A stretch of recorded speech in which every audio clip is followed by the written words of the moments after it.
চলে গেছিলাম একটু দূরে, সবার থেকে একটু দূরে। হ্যাঁ, তারাপীঠে। হঠাৎ ঠিক হয়েছিল বৃহস্পতিবার সকালবেলা আমি আর আমার কর্তামশাই বাইকে করে দৌড় চলে গেলাম তারাপীঠ। রাস্তায় যেতে যেতে একটু ভিডিও করছিলাম, ভালো লাগছিল বলে। রাস্তাঘাট অনেক পাল্টে গেছে, আগের থেকে অনেক পরিবর্তন হয়েছে। কোপাই নদীটি তার গতিপথেই সেভাবেই চলছে, কিন্তু অনেক সময় খারাপ লাগে ওর দিকে তাকিয়ে থাকলে। ব্রিজটার ওপর দিয়ে যাচ্ছিলাম যখন, একটু দাঁড়িয়ে পড়েছিলাম। ফোনটা বার করে বললাম একটু ভিডিও করে নিই, দেখতে পাবো বলে।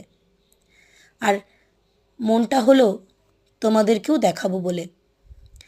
সন্ধেবেলা তারাপীঠে ঢুকে একটু চা খেয়ে নিলাম।